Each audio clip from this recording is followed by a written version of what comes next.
Hey, my name is Ryan. This is gonna be like my version of the fireside chats.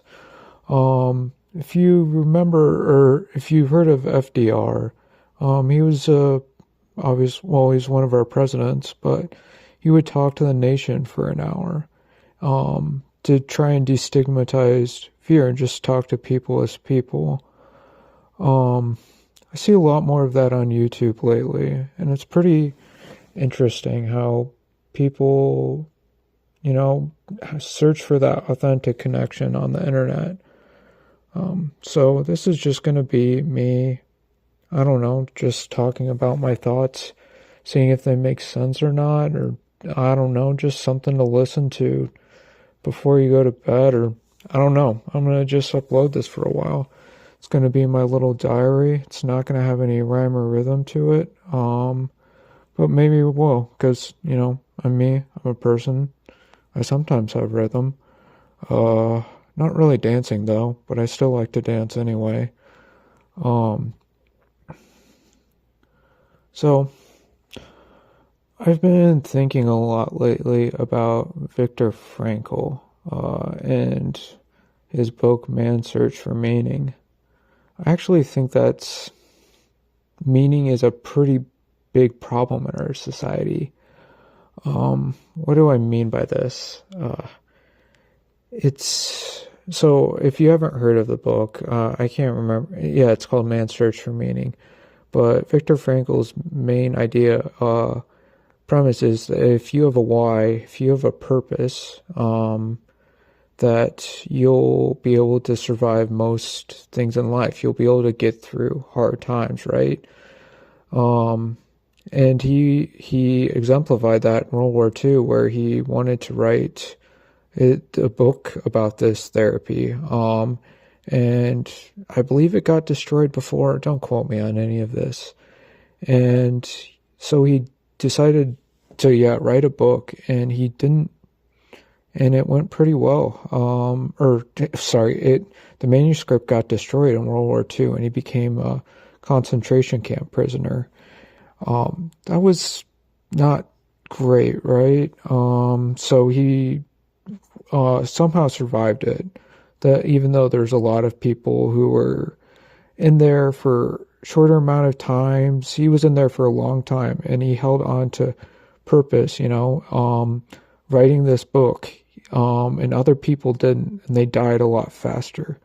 So he fought to live, right? And I think of how we apply that in today's culture. A lot of our labels around in psychology or pop culture psychology is used as a way to find meaning or purpose. It's if you think about so many of our generation, it's like you start out in a job and you're like in a corporation and you're like, holy fuck, this fucking sucks. What the fuck is this? I just work all day, every day. I just mute my emotions.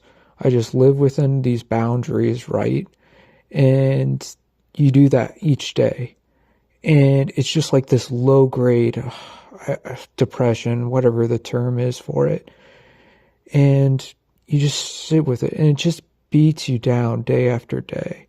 Just suffering like this, right? And you'll see people like, is this all there is to life? Is there, I need meaning, I need purpose.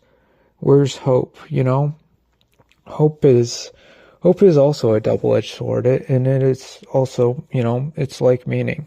I'll get to explaining this a bit later, I think. Don't hold me to that, but hold me to that. And so, you work at a corporation for a while, and you start to accept it, you start to accept that this is the way the world is. And it's not like true acceptance. It's a reluctant acceptance. It's an apathy, You're like, well, this is it. I'll just get a job. I'll work, and then, and you may do that for the rest of your life, and then you die, right? And then there's, another group of people, right? They You know, you'll see these people on YouTube actually. They'll quit their jobs and uh in the middle, like there was the one guy that was like the spinal surgeon or whatever, just quit it. And he's like, talking in Alaska about his stuff. And he's asking the big questions about purpose and being the right type of healer, right? You don't want to fix problems. You want to be with people. That's how a lot of healing actually happens. And so we have this huge vacuum of there's got to be more to this. Okay, I quit. Now what next? What do I need to do with my life? I have to get something out of this, right? It's very transactional. We don't even realize it, but we're like, we need to dredge something out of life for it to have meaning, for it to have purpose. And that's the thing about it. Purpose is actually it's a coping mechanism. It's just survival. So you think you hold on to this, right? And why are you holding so hard on to this purpose, right? This idea of purpose, that your life will be better if you can find a meaning and a purpose. It's really no different than like climbing a corporate ladder or anything else, because it doesn't exist. Purpose doesn't exist. Of course, there are things that feel more purposeful, but we'll get to that in a minute. But purpose, oh God, sorry, my head went blank. It sometimes happens when I've go into abstraction and then I just try to think through it. I don't really think this through either. But yeah, this is gonna ramble. I'm not editing it. But purpose. What about purpose? Oh yeah, you need it.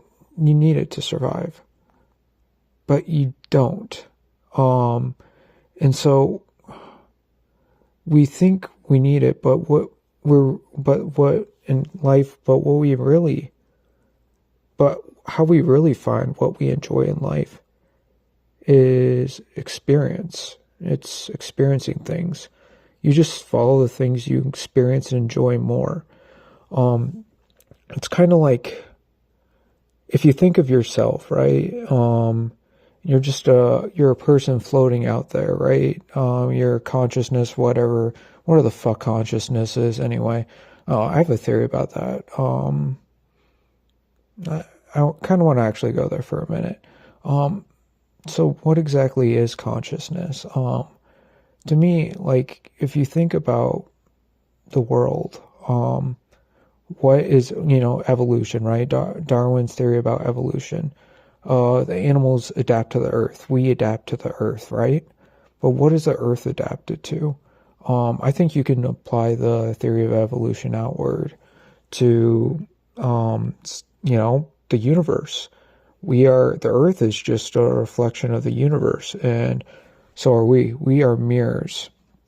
And so if you think about that, you're like, a lot of our thinking is shaped by duality. You could say it was this or that on Earth. I think it gets into chicken or the egg about what the source is. The source is we came from the universe. Or we always were a part of the universe. And this gets in a lot of Taoist and Buddhist thinking about, the universe has always existed and it always will. Nothingness and everything. But, universe. Oh yeah, consciousness. So consciousness has this idea of duality with our thinking, and I think it's interesting. So, like, if we look at the universe, it's like light versus darkness, creation versus destruction, and that is life versus death, nothingness versus everything. Which I think are really the same thing, but my consciousness arises from this tension. Like if you think about it, everything in your thinking is you're existing despite you can die at any moment. Like, life is a rebellion. It's a rebellion against returning to nothingness. Light is a rebellion against darkness. It shouldn't exist. None of this should exist. Yet it does. It insists. We insist to make, meaning out of our life, even though it doesn't exist. Meaning is what, right? And so our consciousness is this very spark, this very tension, that we live in. I kind of think that's cool. Like, and if you apply that outward,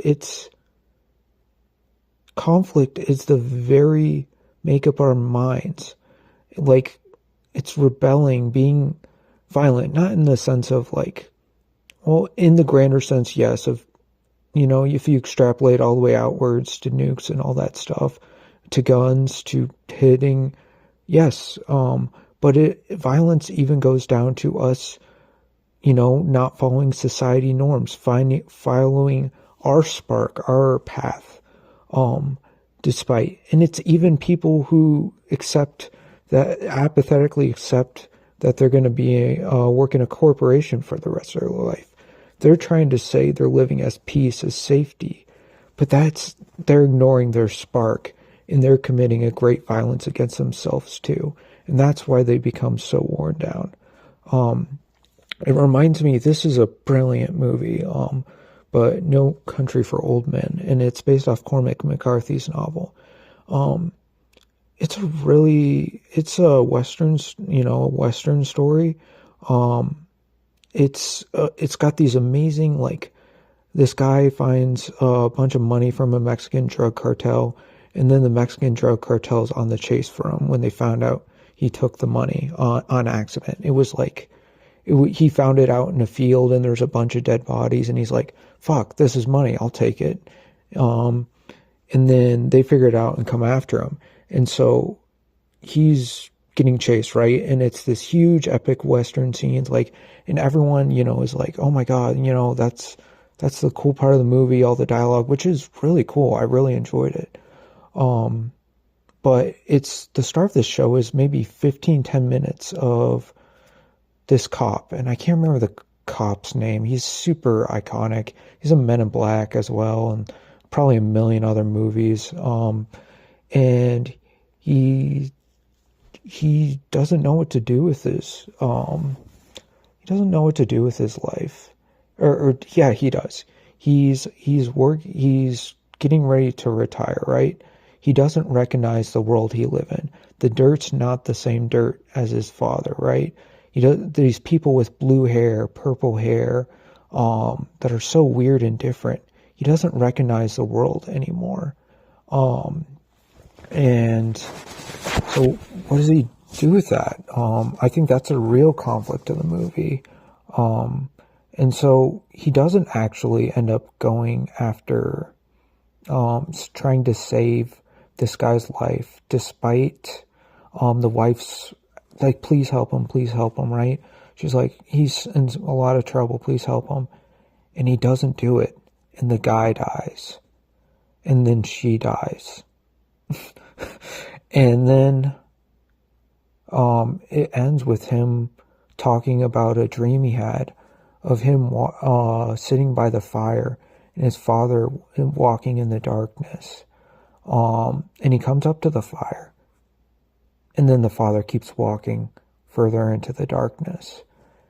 And I was like, holy shit. That's how you become old. It's you stay by the fire. You stay by what you know. You stay, and that's how you become old. No Country for Old Men. It wasn't because of his age. It was because of he rejected the world. He was afraid of it. And then he got in his comfort zones. And, I actually think that's like a huge issue with our society. Middle class is, there's so many people working in corporations that have rejected themselves, are afraid of the outside world, living in comfort and safety, and that it's ironic, but I think they're the true rulers of the world a lot of times, not the super rich. They decide, a lot of society with their comfort and their norms. They have a lot of power and they believe in it, unlike the poor who don't believe in themselves for obvious reasons. But it's frustrating because people are afraid of change because of the comfort and safety. It's like we're gods in the sense of, if you think about nature, for example, or us living 1,000 years ago, or 10,000 years ago, or whatever the fuck, when it rained outside, right, and it was a storm or a hurricane, we had no shelter. We had no way to protect ourselves from the elements, right? And so we anthropomorphized all these things, right, as gods, the Greek myths, the Akkadian, which are really based a lot off the Sumerian myths, and the Akkadian myths, which are Akkadians based off Sumerian, which the Romans based off the Greeks, and then there's a decent amount of Christian in there too, and I'm sure you can connect all the religions, and that's not my point about whether God exists or not, to say they all kind of come from the same place. That's, I think arguing over whether God exists or not between groups is putting each other down, is quite cruel, because these are dogmatic beliefs that we believe. But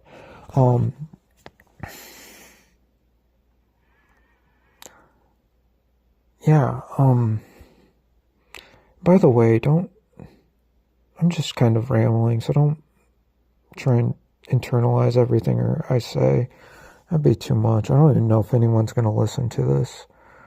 I don't know if I would. Well, that says a bit about how I see myself.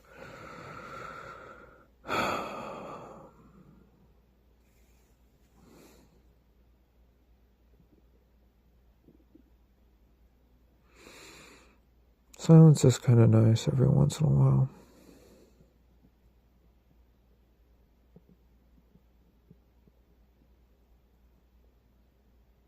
So,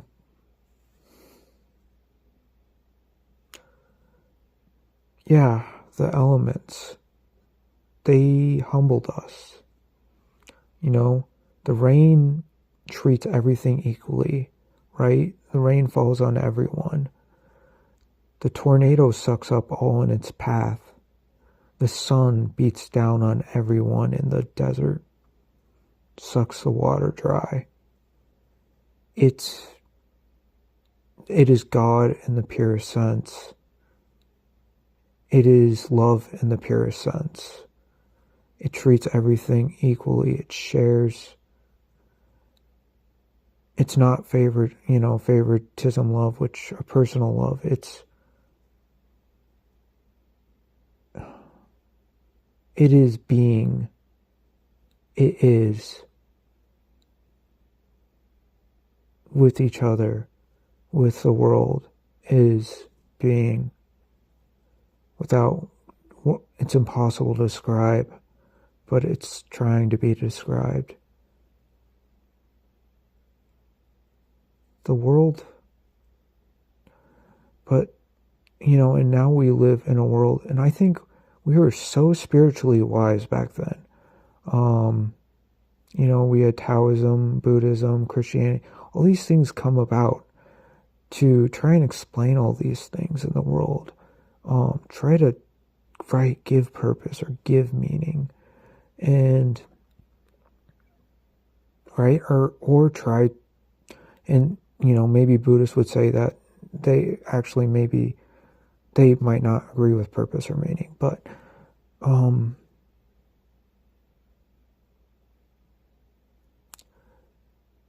yeah, because they were interacting with the environment, right? The world, the awe of it, the terribleness of it.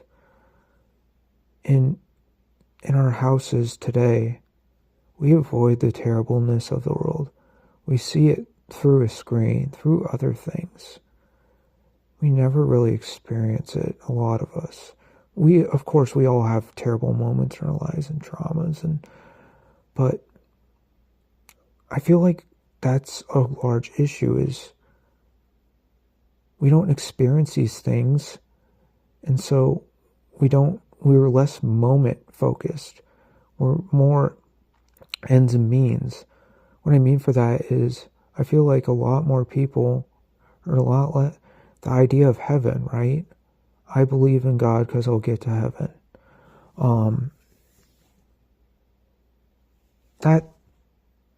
That's not faith.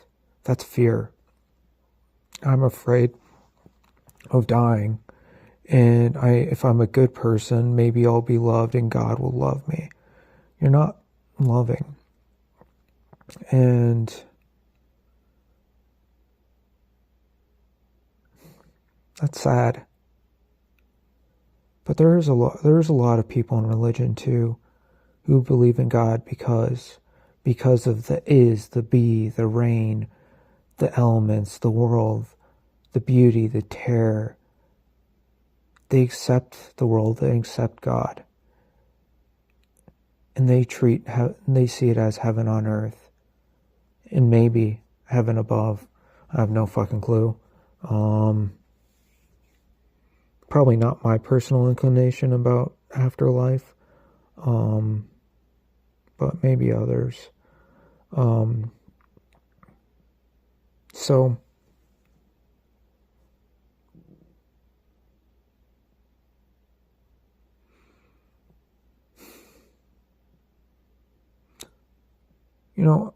my friend sent me a video today. It was about, I think it was like Dr. K, Healthy Gamer. I occasionally see his stuff pop up in my feed, and there's one about he said something about, talking about gender dynamics. And I've spent a lot of time thinking about myself. I actually just finished a novella about gender dynamics, really, and through the scope of a vampire and all that other fun stuff. And it was more of it's also a critique on books like Sarah J. Maas's and Court of the Fourth Wing and Twilight. Not that those books are inherently bad, but they're kind of just oversaturated. That's a whole other critique too, but God, I'm sorry, I just ramble. I feel like sometimes I'm just happiest when I'm like that. Just talking to you guys, or no one, experiencing. I'm not trying to find meaning out of this. And I mean, I am. But I think when I let that go, that meaning go, that trying to survive, instead of just following what makes me happy, consistently happy, and a sense of resonance, a connection with myself. I'm experiencing more of these as I ramble, or I write, or I talk with people, or I interact, help people with psychology, or teach, or tutor. When I have more of those resonances, I think I might be doing something right. If you get rid of all the labels and just follow the resonance, the purring in your chest, I think you're doing something right. You're listening to the spirit within you, the spark. That's kind of cool. Makes me really happy, actually, when I think about stuff like that. I also tend to want to cry when I think about that, like a good cry. But I don't cry much. I wish I did more. My mom wished I did more, but I think she's got a kind of thinks that just crying shows vulnerability and emotions, and there's so much more to emotion than that, and I think it's kind of a limited view on emotions.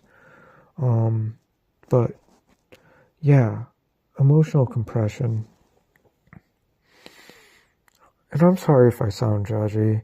I just have a lot of opinions, and it doesn't mean yours are wrong, but I like it when people argue. I like conflict. I like a little spark.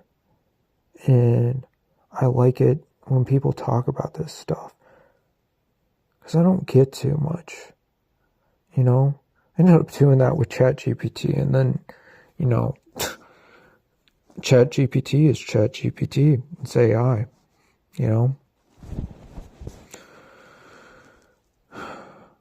You know, you talk with people on a daily basis, and you just may have basic conversations, right?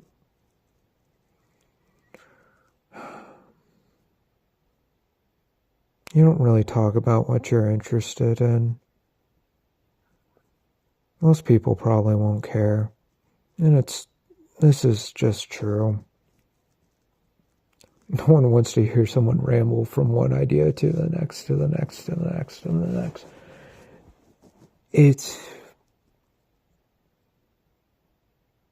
Or just talk about what's important to them. I'm scared of it. Other people are too. And so, you know, honestly, it's also, you know, so weird that we don't look each other in the eyes and just say hi and smile. I used to not do that for so long, and I'm trying to do that a lot more now. It's cool to see people, to look at people, what they're thinking about, what they're feeling, you know? Even when they get angry too. That's cool.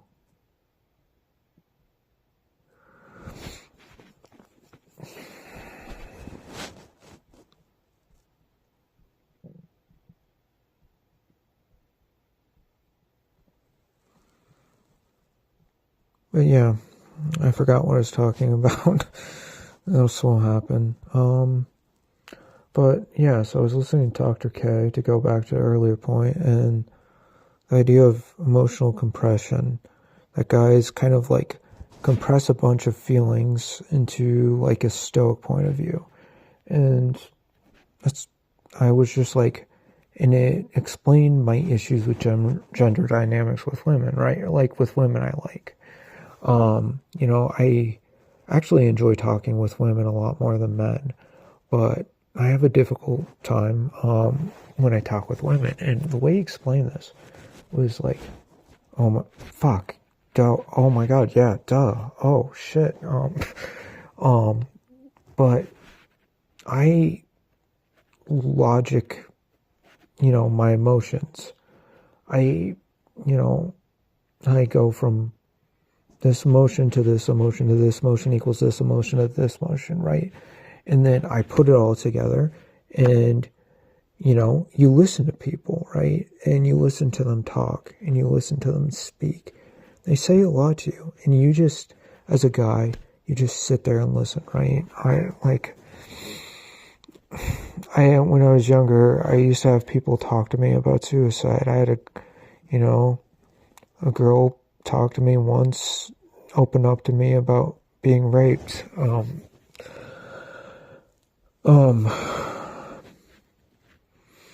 I've, had a friend talk about a lot and died.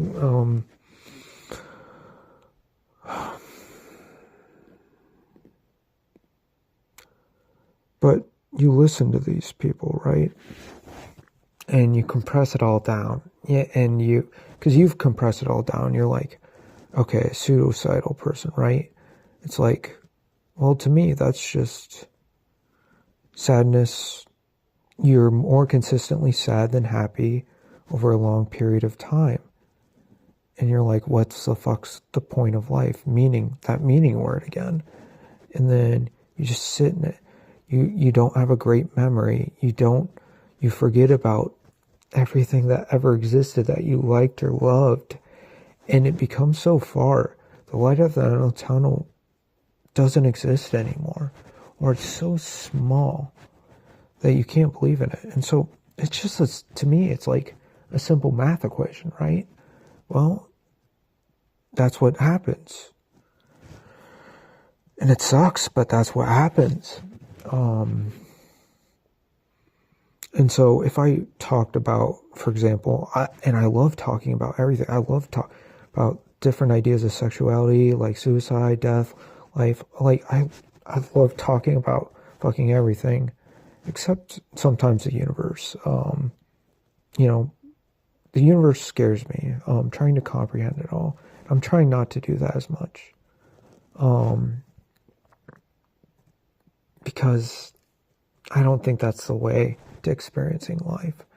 But, you know, it's kind of funny. A lot of people fear the ocean or the stars, the depths of the oceans or the space. It's really a talk about fear of death, to be honest. And I knew I was going to get distracted and not finish my earlier point, and I did it anyway. But, okay.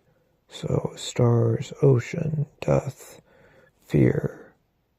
Then I talked about suicide. Ah, yes, suicide. So suicide going, and it was suicide A to B, A to B, suicide A to B, A to B, B to A, suicide.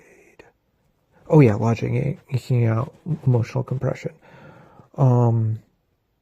So, you know, I'll talk about that. For example, I'll talk and start on one emotional wavelength in a woman, and then I come off really intense sometimes, because I'll just talk about this because it's really interesting to me. I've had this issue throughout my life with being inappropriate. I don't try to be. Sometimes I try to be a little bit, but I don't try to be. And so I'll think A to B to C to E, E to F, right?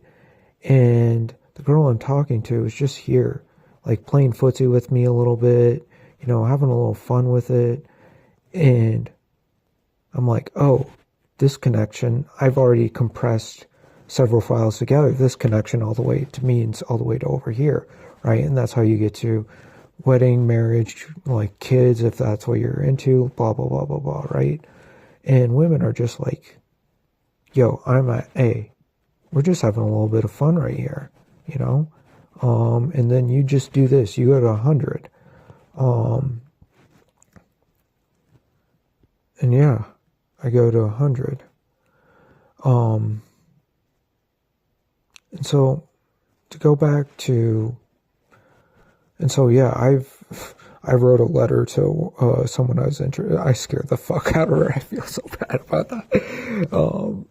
I see all these nice guy things on the internet, and you know, I see a little too much of myself in them. I try not. I try not to, and that's the hard. I'm trying. That's the issue. I'm trying not to. I'm trying too hard. Just have fun, but telling myself to just have fun is part of the issue as well. So, yeah. Now let's go back to my original kind of point way back was meaning. So Viktor Frankl's Man Search for Meaning, it's actually, meaning is a means of survival. It's how we get through each day. It's something to hold on to. And it also reveals that we're grieving deeply about something. The harder we hold on to something, the more we don't want to lose something in our life, right? Like, trying to think of an example here.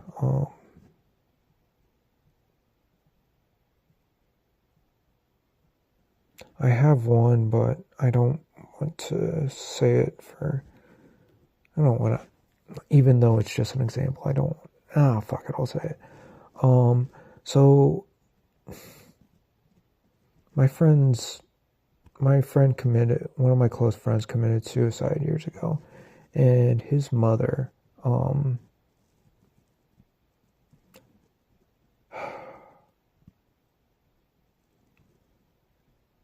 she's a bit crazy.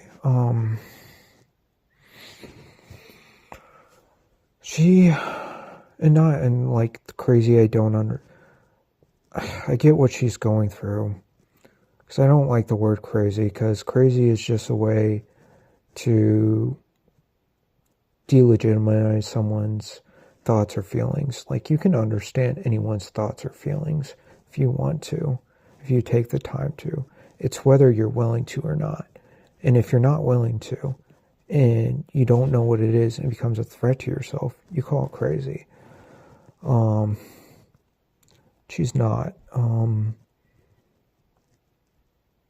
But she would talk to me. I talked about her son's death. And she blamed, my friends, for basically our fault for killing himself.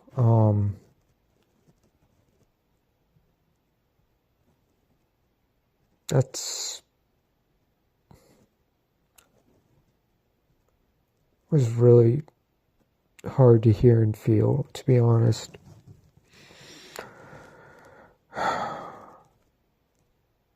After listening to him talk about him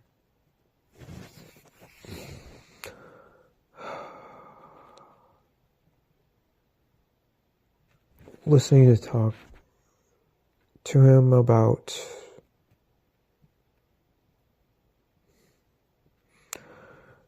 killing himself in all different ways, his sadness, blah, blah, blah, blah, blah. And trying to be there for him. And, this is when I had a hard time with myself, because I realized I couldn't help him. I couldn't save him. I couldn't fix him. And I think anyone in a helping or serving industry confronts that at some point. And if they don't move past it, or they don't realize, if they don't figure out their place and responsibility, which is people are people, they're going to do what they're going to do. You're just going to do what you're going to do your best with the experience, right?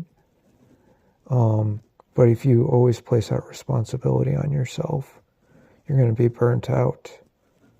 You're not going to enjoy life much. You're probably going to hate it. You're going to resent the world, because you're helping and saving and fixing. And you get a bit of a savior complex, and you're like, the world owes me. I've done so much for it. Why isn't anybody listening to me? Shout out into the void, Shout out into it. Yell at it. I'm talking to it right now. You hear that? Yeah. And so I got in fights with him a lot towards then, because I couldn't do anything.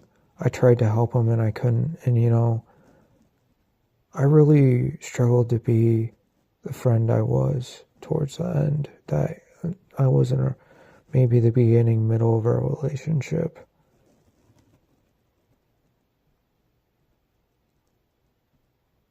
I really wasn't. I couldn't bear it, I think. Me and a friend had a conversation that, we were both grew up with him, and we were like, it sounds fucked up to say, but we both knew he was going to kill himself. And I'm not going to go into the details or explain myself, but we tried so hard. We did. Our whole friend group did. And it wasn't all it was not much sunshine there.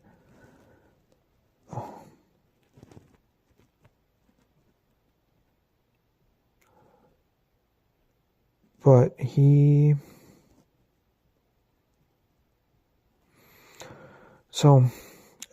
so I couldn't deal with that.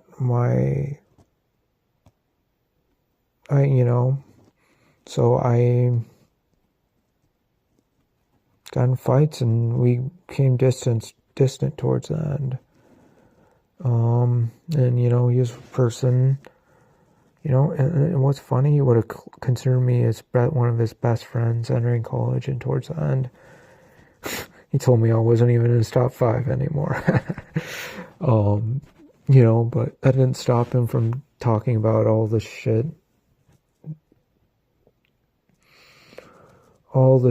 he kept in there.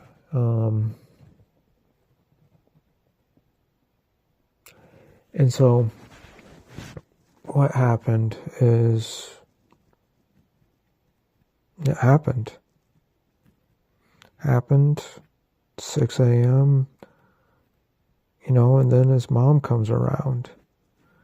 And I'm not going to go in the history of relationship with him and his mom. That's not for me to say. I'm just going to say my part, how I see her. Maybe this is already overreaching, but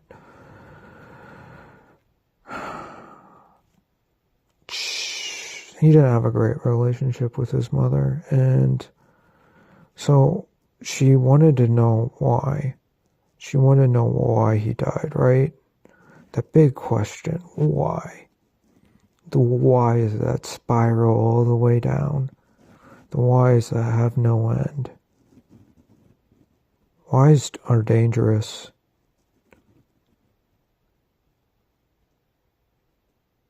The whys that spiral are very dangerous. And, whys are exciting. They're curious too. But you need to pay attention to which why. You need to. And so she started asking. I sat down, probably against my better judgment, at a Panera, and she asked me the questions about that night, the rope,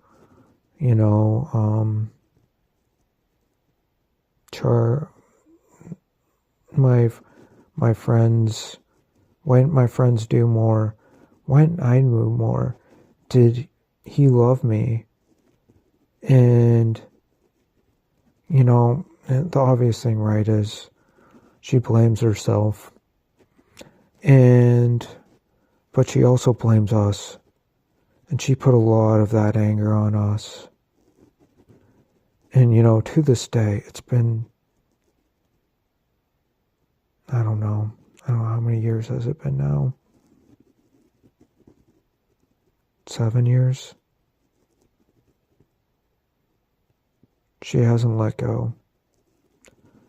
And, I got really angry at her because it affected her other son. And, she would always ask me, send Facebook, what are your memories of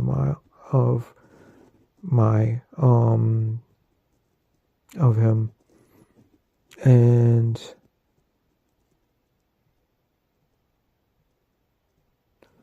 she would always ask that on repeat, like over the years. I eventually blocked it. I couldn't take it because it was always about her grief, what she was holding on to. I think she'd held on to these chains before he died, and I don't think she'll let them go, because she likes it better to be blamed.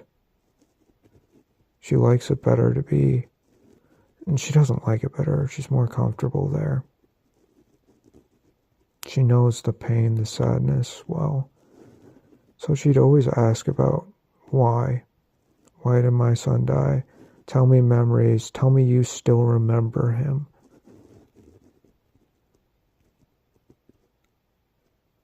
I don't want to remember him all the time. You know? I want to move on.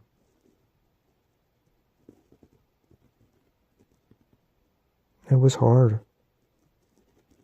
I don't want to talk about that. And yet she'd always ask these questions for herself, talking about her own feelings. She would never ask anyone else. It's incredibly selfish. You know, maybe it's strong for me, but I've never been a mother. I've never had a child. But she put a lot on us. And she wanted to keep, and she'll probably always be like this, of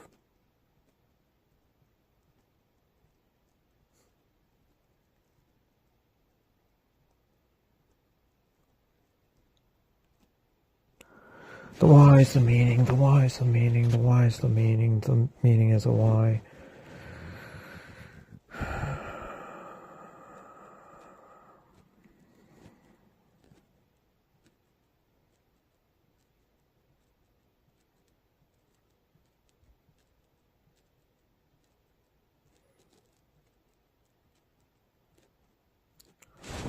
She'll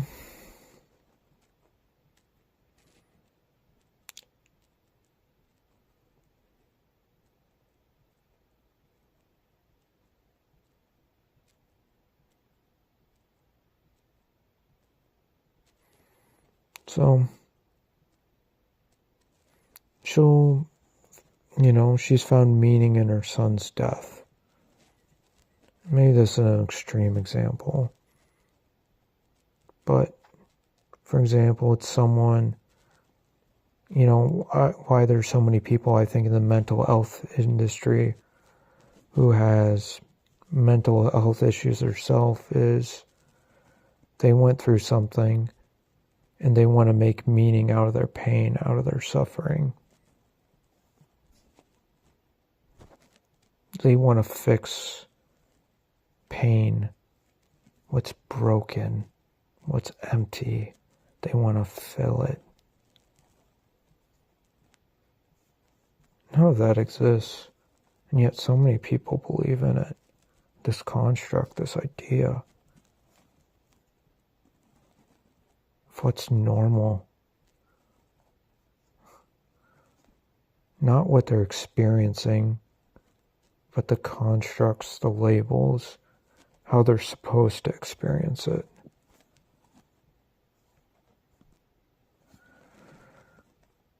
And so, it's the blind leading the blind a lot of times. And that's not to say that there aren't, I see a therapist and he's amazing. He focuses on the experience. Well, some psychologists out there who are do long-form therapy are geniuses. Brilliant, quiet men and women just living their lives without notoriety, listening to stories and helping people deconstruct them and realize they don't have to live them. That's all good psychology is, really.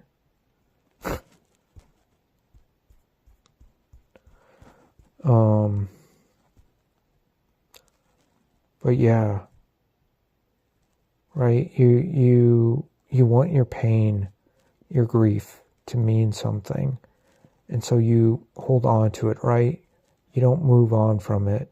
You don't experience new things. like the mother, right? And so you believe, right, that this severe pain, like for example, my depression, when it was really severe those years ago, oh, oh, no, that stories will be in for another time. But meaning,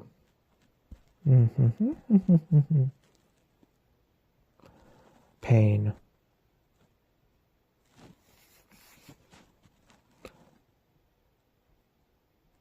They're side by side. Depression, hope. You know,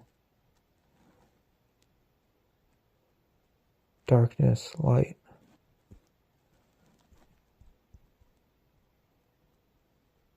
And so we believe scars, and this idea of scars, holes inside of us.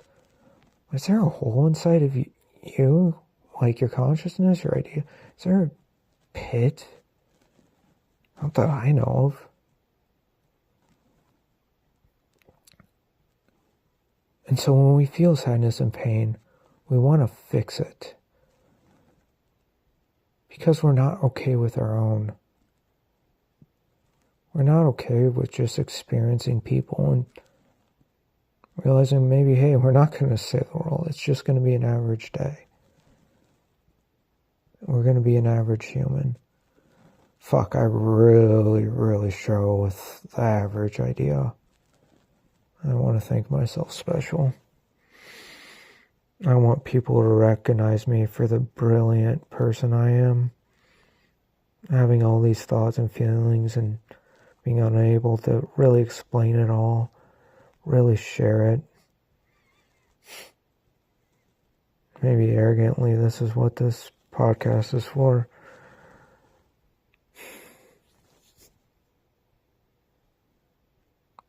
So my point is, you can move on from that. You don't even realize you're living it. Holding on to stories is a form of grief, of regret. And myself as an author, I think, and other authors are keenly aware of this, of writing, fictions, we can dress them up, the stories of the heart so many different ways, but there are regrets, how we wish we lived in certain moments, how we strive to live in others, for lives we haven't lived, that we still hold on to.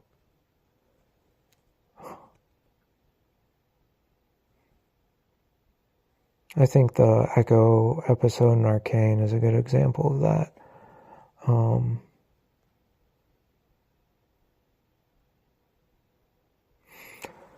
But I think there's something beyond that. Our pain, our suffering, holding on to our stories, meanings. You can deconstruct all that. You can observe it. I don't know if you can always ever really fully observe it. You are a human with a perspective and an ego and identity, and you want to have your own perspective and identity and an eye that streams your consciousness because it feels good to control.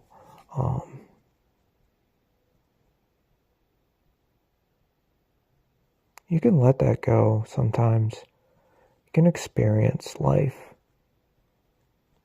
Life doesn't need a story. And when you're telling stories, and this is going to be a paradox, and some of you are going to be like, this is bullshit. But when you tell your stories and you experience them, you're like giving them up. It's a gift. You're letting go of it. You're giving it to others for them to experience and make stories about. And that's what's so cool about writing and reading and movies and manga, I love manga so fucking much, is it explodes. Like, we are just consciousness. We are we are be, we are presence. And then we have these stories, and we conflict with these stories. We conflict with the universe. And it's so cool to conflict with them. I got distracted again.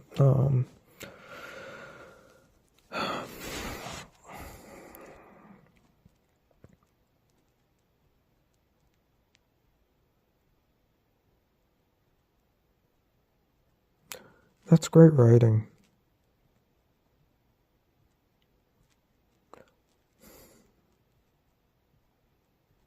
What's great writing?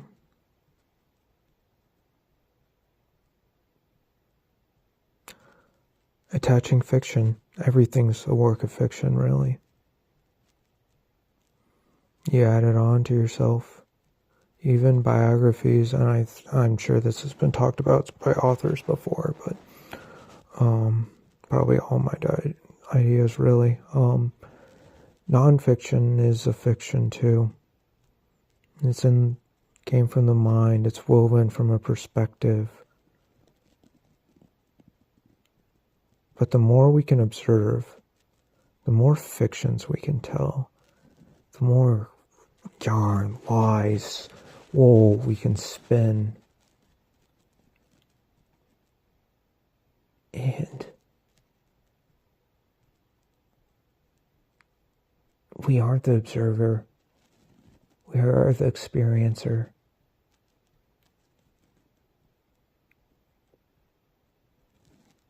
And I think I'll end it on this. I think, why I critique so much the middle, like corporate, is I think we're all meant to, from that spark, we're meant, and I'm saying meant, we have an urge, a desire to create from that conflict, that violence, that we need to, the inner world is just a simulation of our outer world. Or our outer world is just, the ego is the system, the government, the control. Like, spirit is art, science, psychology, and their peers. Like, they're mirrored. Like, the outer and the inner world are not so different. But the spark creation from the conflict.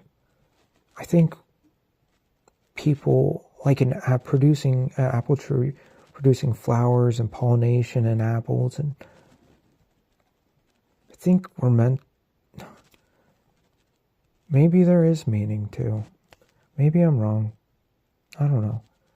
But the spark, we shouldn't just follow the corporation,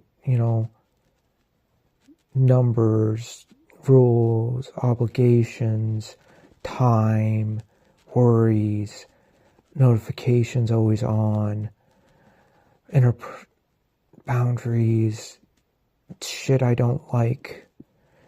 And maybe if you can get to do what you want outside of work, that might work for some people, the money giving that freedom. But if you're just doing that,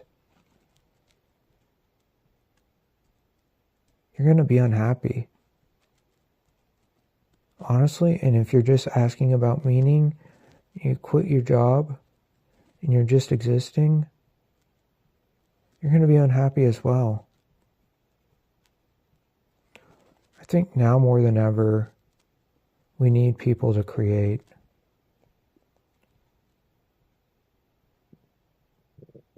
Yeah, I think I'll end it there.